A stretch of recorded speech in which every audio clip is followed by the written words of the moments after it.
भीम, जय मीम, जय तेलंगाना, जय फलस्तीन, तकबीर, अल्लाहु अकबर।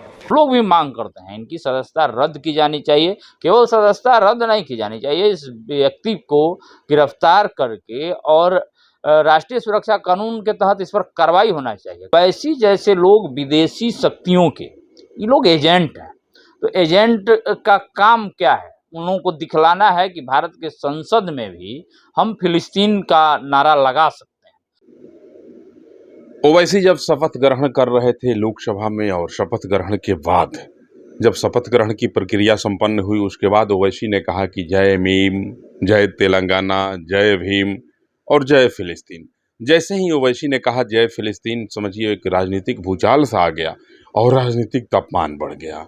राजनीति का पारा सातवें आसमान को छूने लगा। जो जहाँ था वहीं से ओवैसी पे हमलावर हो गया। भारतीय जनता पार्टी के कई नेता, कई साधु और कई संतों ने तो भारतीय दंड संहिता की धारा 102 के तहत ओवैसी की सदस्यता को समाप्त करने की मांग भी रख दी है। कई लोगों का आज हम बयान देख रहे थे, कई लोगों ने ट्वीट किया है और कहा है कि इस मामले को लेकर के हम सुप्रीम कोर्ट जाएंगे और ओवैसी की सदस्यता को समाप्त करेंगे। उसकी प्रक्रिया क्या होती है उसका लोग गहन समीक्षा कर रहे हैं और आज नहीं तो कल यह मामला और तूल पकड़ेगा। इसी बिंदुओं पर चर्चा करने के लिए मेरे साथ मौजूद हैं गोपालगंज के सम्मानित भारतीय जनता पार्टी के जिला अध्यक्ष भाई संदीप कुमार गिरी उर्फ मंटू गिरी जी। भारतीय जनता पार्टी के बड़े पुराने साथी हैं, सनातन के ध्वजवाहक भी हैं और बड़े आस्थावान व्यक्ति हैं। सोचा कि इनसे भी बात करूं, आखिर जय फिलिस्तीन भारत के संसद में कहाँ तक उचित है। बहुत बहुत स्वागत। धन्यवाद शंभू जी। भारत के संसद में भारत माता की जय के नारे गूंजने चाहिए, वंदे मातरम गूंजने चाहिए, अब तो जय फिलिस्तीन भी होने लगा। देखिए, जब ओवैसी जैसा लोग कहीं ना कहीं लोगों को धार्मिक आधार पर बरगला कर संसद में चला आता है, तो इस प्रकार का परिस्थिति देखने को हम लोगों को मिलता है। यह इसको आज जितना निंदा की जाए कम है। एक शरारतपूर्ण तरीके से एक बार आप कह रहे हैं कि भारत के संविधान के प्रति आस्था है और शपथ ले रहे हैं, ईश्वर का, अल्लाह का आप नाम ले रहे हैं, तो और उसमें एक फिलिस्तीन का नाम रख रहा है। आप क्या दिखलाना चाहते हैं देश के जनमानस से, देश के जनता से? आप क्या दिखलाना चाहते हैं कि आप किसको खुश करना चाहते हैं? देखिए, नरेंद्र मोदी जी को हराने के लिए अब जांच जब इस पर चल रहा है, किस प्रकार से विदेशों से फंडिंग हुआ और विदेशी शक्तियां नरेंद्र मोदी जी को हराने के लिए लगी, जिनका उद्देश्य था कि जाति और धार्मिक आधार पर भारत का बंटवारा करके इनको हम लोग चुनाव में हाराएं।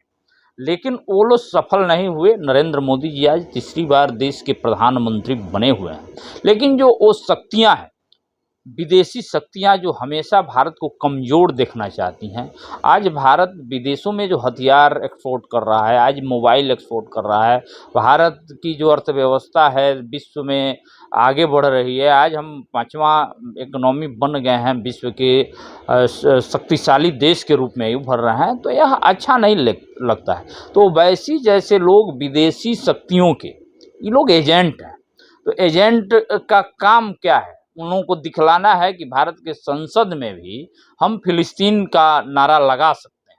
तो जो हम लोगों का एक धार्मिक कमजोरी जो आम लोगों में है, उसका फ़ायदा फिलिस्तीन के नाम पर ओवैसी जैसे लोग उठाते हैं। इनका हम लोग भी मांग करते हैं, इनकी सदस्यता रद्द की जानी चाहिए। केवल सदस्यता रद्द नहीं की जानी चाहिए, इस व्यक्ति को गिरफ्तार करके और राष्ट्रीय सुरक्षा कानून के तहत इस पर कार्रवाई होना चाहिए। कहीं ना कहीं संसद के गरिमा को इस व्यक्ति ने गिराने का काम किया है।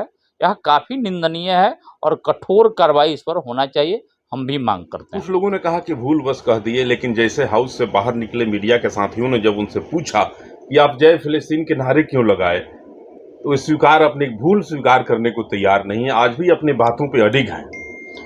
भूल वो जानते हैं, जहाँ से उनको फंडिंग आता है विदेशों से, उसको उनको दिखलाना है। तो भूल कैसे मानेंगे? भूल नहीं है, शरारत, और शरारत पर कार्रवाई होना चाहिए। देश के सबसे बड़े लोकतंत्र का मंदिर में कोई जय फिलिस्तीन का नारा लगाए तो यह अपराध माफ करने के योग्य नहीं है।